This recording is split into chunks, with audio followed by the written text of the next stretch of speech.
Hello, my name is Mike Wallace, and for this third presentation, I would like to speak to you about the Crusades, specifically the Second Crusades that occurred between the 10th and the 11th century. To recap, I've defined significance as a person, place, or an object that had such an impact during its time era that it influenced future generations and other people outside its own time frame thereafter, meaning that it has withstood the test of time and hasn't been something that has been forgotten about or discounted as the world has continued to evolve and grow. Rather, it was so impactful that it influenced the future generations that followed. With the time era that we looked at this week in the Crusades, there was a total of 9 of them that occurred over 200 years. We see a lot of positive and negative consequences. And what I discovered is that when an action or something is played out, you would hope that there would only be positive consequences. We wanted our positive actions to reap positive consequences, and we believe that negative actions will result in negative consequences. But unfortunately, that's not the case. Oftentimes, there's both positive and negative consequences that follow specific actions.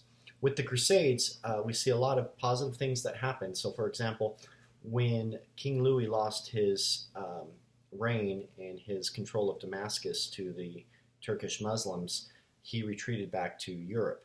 And that's a defeat, and that would be considered a bad thing. The positive thing was the Western Europeans took their attention off the Middle East and began to focus within their own society, and that began to move them out of the Dark Ages, where they started to make advancements in literature, architecture, art, medicine, law, things of that nature. And it started to move them towards, later on, would be the Renaissance and the Enlightened Age and things of that nature.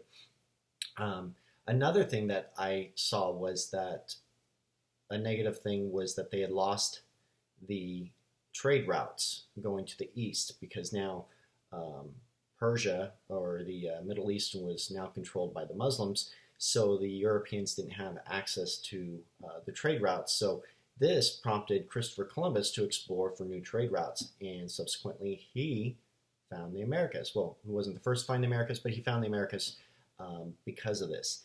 And a lot of positive things have happened. We can also make the argument because of Christopher Columbus, a lot of negative things happened, such as the death of hundreds and thousands of Native Americans because of the migration of Western Europeans that came to America later on, the spread of disease and things of that nature.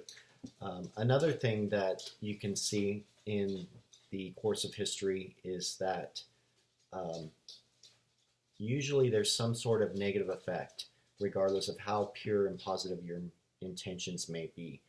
I think of the birth of Christ, and we celebrate that as we're approaching the holidays, and Christmas is coming up, and it's great to think about baby Jesus and the birth of the Christ and the Messiah, and it's a great story, and it's something I believe in wholeheartedly, the redemption of man.